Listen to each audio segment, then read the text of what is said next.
Hello everyone, मैं हूं हीना और आप देख रहे हैं लीगल परसेप्शन। आज की वीडियो में हम डीके बसु वर्सेस पश्चिम बंगाल राज्य जो 1997 का केस है और एक बहुत ही इम्पोर्टेंट और लैंडमार्क जजमेंट है सुप्रीम कोर्ट का, इस पर चर्चा करेंगे। वीडियो जो है वो काफ़ी आपके लिए हेल्पफुल होगा, इसलिए वीडियो के एंड तक बने रहिएगा। ये केस जो है पुलिस कस्टडी में व्यक्ति के साथ की जाने वाली बदसलूकी से संबंधित है और उससे ही प्रोटेक्शन देने की हमें बात करता है, इसलिए इस केस के बारे में जानना बेहद ज़रूरी है। केस एक लैंडमार्क जजमेंट है सुप्रीम कोर्ट का।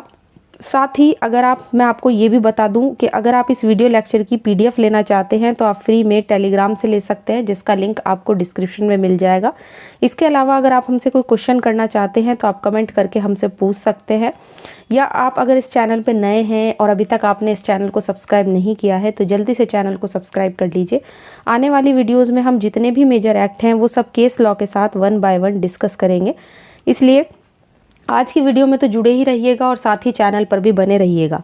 तो चलिए, आज का केस डीके बसु वर्सेस पश्चिम बंगाल राज्य, काफ़ी इंपॉर्टेंट लैंडमार्क जजमेंट जैसे कि मैंने बताया, इसको शुरू करते हैं।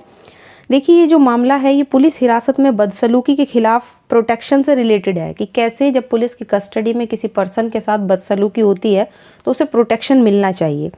साथ ही ये मामला ये भी स्पष्ट करता है कि गिरफ्तार व्यक्ति के साथ पुलिस हिरासत में गलत व्यवहार नहीं किया जा सकता।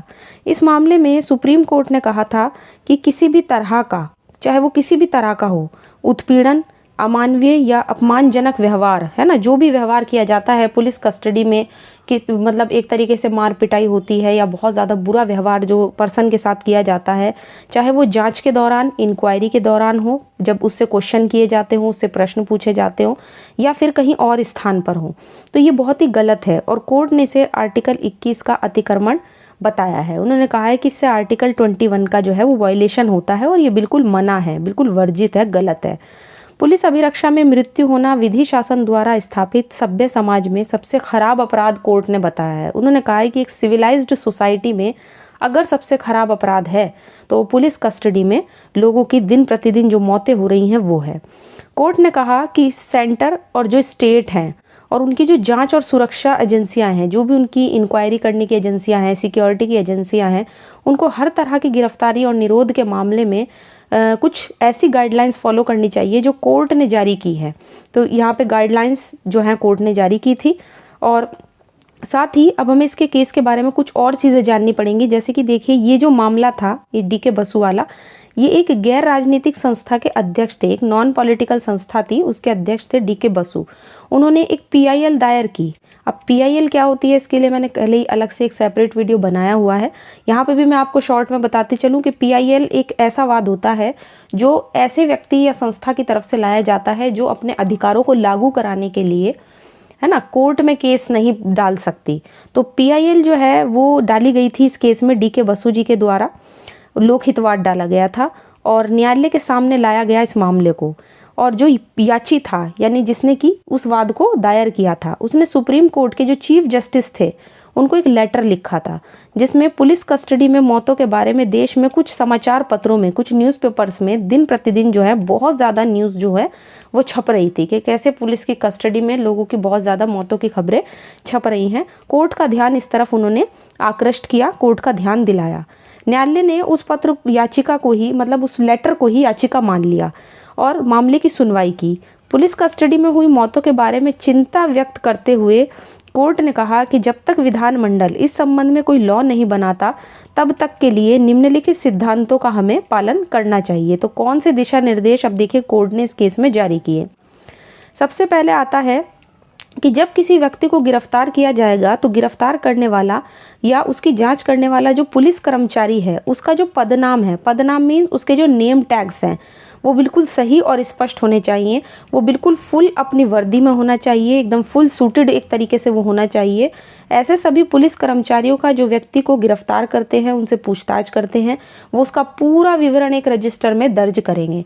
तो एक तरीके से यहाँ पे पहली जो गाइडलाइन थी कोर्ट की ये थी।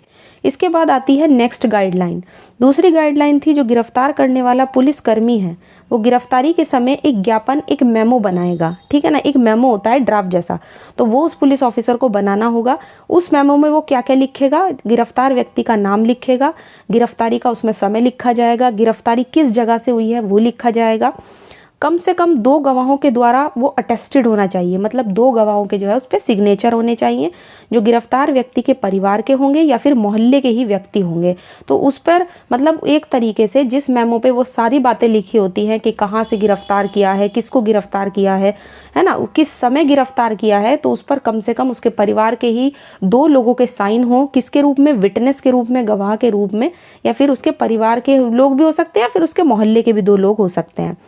जो तीसरी गाइडलाइन कोर्ट ने बताई वो कहा कि गिरफ्तार या निरुद्ध व्यक्ति को अधिकार होगा कि उसके एक मित्र को, या तो उसका कोई फ्रेंड हो या उसका कोई रिलेटिव संबंधी हो या किसी अन्य व्यक्ति को इसकी सूचना दी जाए जिसको वो जानता हो कि हाँ उसे गिरफ्तार किया गया है। तो उसकी गिरफ्तारी की सूचना किसे दी जाएगी, उसके फ्रेंड को, उसके रिलेटिव को या फिर किसी और पर्सन को जिसको वो जानता हो व्यक्ति। इसके बाद चौथी गाइडलाइन कोर्ट ने बताई है इसमें कि पुलिस जो है वो गिरफ्तारी का समय, स्थान, अभिरक्षा के स्थान की जो सूचना है वो गिरफ्तार व्यक्ति के मित्र को देगी। ठीक, यदि वो जिले के बाहर रहता है मान लीजिए, तो विधिक सहायता संस्था जो होती हैं, है ना, लीगल जो एड, जो छोटी छोटी संस्थाएं होती हैं उस क्षेत्र में पुलिस केंद्र के माध्यम से या फिर तार के द्वारा गिरफ्तारी की सूचना 8 से 12 घंटे के भीतर ही ज़रूर देनी होगी। तो यहाँ पे भी जो है वो सूचना की बात की गई है, लेकिन टाइम बताया गया 8 से 12 घंटे के अंदर अंदर ज़रूर देनी है। इसके बाद नेक्स्ट आता है, गिरफ्तार व्यक्ति को इस अधिकार के बारे में जानकारी होनी चाहिए कि उसकी गिरफ्तारी की सूचना तुरंत किसी को दे दी गई है। ठीक, उसे इस बात का पता होना चाहिए कि हाँ भाई उसे गिरफ्तार किया गया है और इसकी जो इन्फॉर्मेशन है, जो सूचना है वो मिल चुकी है। इसके बाद है निरोध के स्थान पर, जहाँ पर उसका निरोध हुआ है, मतलब जहाँ उसे रखा गया है, उसकी सूचना डायरी में भी दर्ज करनी होगी। एक डायरी जो होगी पुलिस ऑफिसर के पास, वो उसको उसमें दर्ज करेगा, जिसमें उसके मित्र का नाम भी लिखा होगा जिसे गिरफ्तारी की सूचना दी गई है। यानी कि जिस फ्रेंड को उसके गिरफ्तारी की सूचना दी गई थी उसका नाम भी उस डायरी में होना चाहिए। ठीक, तो ये गाइडलाइंस हुई। इसके बाद और उस पर देखिए, अब एक चीज़ और है कि उस पर उस पुलिस कर्मचारी का नाम और पूरा विवरण उल्लेख होगा जिसकी कस्टडी में गिरफ्तार व्यक्ति है। तो कस्टडी में रखने वाले पुलिस ऑफिसर का नाम भी उसमें होना चाहिए कि किसकी कस्टडी में वो है। इसके बाद गिरफ्तार व्यक्ति यदि प्रार्थना करता है कि उसकी जांच कराई जाए तो उसके शरीर पर पाई गई छोटी बड़ी चीज़ों को भी दर्ज करना चाहिए कि उसके शरीर पर क्या क्या चीज़ें जो हैं वो पाई गई हैं, तो वो सब दर्ज होगा। इसके बाद नेक्स्ट आता है, व्यक्ति की गिरफ्तारी के 48 घंटे में, मतलब जब उसे गिरफ्तार किया उसके 48 घंटे के अंदर अंदर किसी प्रशिक्षित डॉक्टर के द्वारा उसकी डॉक्टरी जांच करानी चाहिए। तो डॉक्टरी जांच के लिए भी कोर्ट ने यहाँ पे एक गाइडलाइन जारी की है। इसके बाद आता है, जितने भी डॉक्यूमेंट्स हैं उन सब की जो फोटोकॉपीज़ हैं, यानी जो प्रतिलिपियां हैं, वो क्षेत्र के मजिस्ट्रेट को रिकॉर्ड के लिए भेजी जाएंगी। तो फोटोकॉपी जो है क्षेत्र के मजिस्ट्रेट को भेजी जाएंगी। गिरफ्तार व्यक्ति से पूछताछ के दौरान अपने अधिवक्ता से मिलने का अधिकार भी दिया गया है इसमें। तो वो अपने वकील से मिल सकता है ना, उससे सलाह ले सकता है।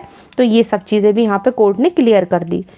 इसके बाद सभी जिला और राज्य के जो हेडक्वार्टर है उसमें पुलिस नियंत्रण कक्ष यानी पुलिस कंट्रोल रूम बनाया जाना चाहिए, जहाँ गिरफ्तारी और उसके अभिरक्षा के स्थान की सूचना गिरफ्तार करने वाले पुलिस कर्मचारी के 12 घंटे के अंदर जो है वो पुलिस कर्मचारी देगा और उसे पुलिस नियंत्रण कक्ष यानी कि पुलिस कंट्रोल रूम की स्पष्ट इस जो वहाँ का स्थान है जहाँ पर पुलिस कंट्रोल रूम है वहाँ पर उसे प्रदर्शित करना होगा, मतलब उस चीज़ को लगाना होगा। तो सभी जिला और राज्य के हेडक्वार्टर में, है ना, एक पुलिस कंट्रोल रूम की बात हुई है कि पुलिस कंट्रोल रूम बनाइए। गिरफ्तारी और उसकी अभिरक्षा का स्थान की सूचना, मतलब जहां पर उसकी गिरफ्तारी की गई है, जहां पर उसे कस्टडी में रखा गया है, गिरफ्तार करने वाले पुलिस कर्मचारी को 12 घंटे के अंदर देनी होगी। अब यहाँ पे कोर्ट ने एक चीज़ और कही है, न्यायालय ने ये स्पष्ट किया है कि उपयुक्त ये जो जितनी भी गाइडलाइंस हैं अगर इनका पालन नहीं किया गया तो जो संबंधित अधिकारी है, जो पुलिस ऑफिसर है, वो विभागीय कार्यवाही के अलावा यानी उस पर जिस डिपार्टमेंट से वो रिलेटेड है वो तो उस पर कार्यवाही करेगा ही, साथ ही कोर्ट भी अवमानना के लिए भी वो दायी होगा, मतलब उस पर कंटेम्प्ट ऑफ कोर्ट के लिए भी वो उत्तरदायी होगा। उसके खिलाफ देश के किसी भी हाई कोर्ट में कार्यवाही शुरू की जा सकती है उस पुलिस ऑफिसर के खिलाफ, और इसका कठोरता से पालन जो है वो होना चाहिए, है ना। ये सारी जो अपेक्षाएं हैं वो अन्य गैर सरकारी अभिकरणों पर भी लागू होंगी। ऐसा नहीं है कि पुलिस ऑफिसर आपको गिरफ्तार कर रहा है तो सिर्फ उसी पर ये चीज़ें लागू है, नहीं, बल्कि इन सब पर भी लागू होंगी। जैसे राजस्व निदेशन प्रवर्तन निदेशालय है, तटरक्षक वाला है, केंद्रीय सुरक्षा बल है, आपका सीमा पुलिस बल हो गया, केंद्रीय औद्योगिक सुरक्षा बल है है ना, राज्य सशस्त्र बल है, जांच के जो इन अभिकरण होते हैं जैसे कि आपका जांच ब्यूरो है ना, सीबीआई है, सीआईसी है, ट्रैफिक पुलिस माउंटेड है। तो ये जितने भी आपको दिखाए गए यहाँ पे देखिए, तिब्बत सीमा पुलिस है। तो न्यायालय ने ये आदेश दिया कि ये सभी निर्देशों को संबंधित अधिकारियों ने में विस्तृत रूप से प्रसारित किया जाए, उनको ब्रॉडकास्ट किया जाए और ऑल इंडिया रेडियो या दूरदर्शन पर भी उनका प्रसारण होना चाहिए। तो एक तरीके से इन गाइडलाइंस के बारे में कोर्ट ने यही कहा कि इनका प्रसारण करो ताकि सबको इनके बारे में पता चल जाए। अच्छा, पुलिस अभिरक्षा में हुई मौतों के मामले में कंपनसेशन के संबंध में कोर्ट ने कहा कि इसके लिए जो धनीय प्रतिकर है, धनीय प्रतिकर मतलब पैसों का जो कंपनसेशन होता है ना, तो कंपनसेशन अगर मिलेगा तो पैसों का कंपनसेशन ही सबसे उपयुक्त उपचार है और राज्य अपने कर्मचारियों के लिए प्रातिनिधिक रूप से दायी है। तो ये दायित्व तो किसका बनेगी, लाइबिलिटी किसकी होगी, स्टेट की होगी अगर किसी व्यक्ति से स्टडी में, पुलिस कस्टडी में डेथ होती है। तो यहाँ पे ये चीज़ कोर्ट ने बिल्कुल क्लियर कर दी। वो सारी गाइडलाइंस जो हमने यहाँ पर पढ़ी हैं काफ़ी इंपॉर्टेंट थी, बहुत ज़्यादा इंपॉर्टेंट थी। जब भी डीके बसु का केस एग्जाम में आएगा तो हम ये सारी गाइडलाइंस हमें लिखनी होती हैं, काफ़ी इंपॉर्टेंट जजमेंट है। आशा करती हूँ आज का वीडियो आपको पसंद आया होगा। वीडियो अगर पसंद आया है तो वीडियो को लाइक कीजिए, ज़्यादा से ज़्यादा शेयर कीजिए और चैनल को सब्सक्राइब करना मत भूलिए, क्योंकि जैसा कि मैंने कहा कि आने वाले टाइम में हम जितने भी मेजर लॉ है, मेजर एक्ट हैं, वो सब केस लॉ के साथ डिस्कस करेंगे। इसके अलावा अगर आप इस वीडियो लेक्चर की पीडीएफ लेना चाहते हैं तो आप फ्री में टेलीग्राम से ले सकते हैं, जिसका लिंक आपको डिस्क्रिप्शन में मिल जाएगा।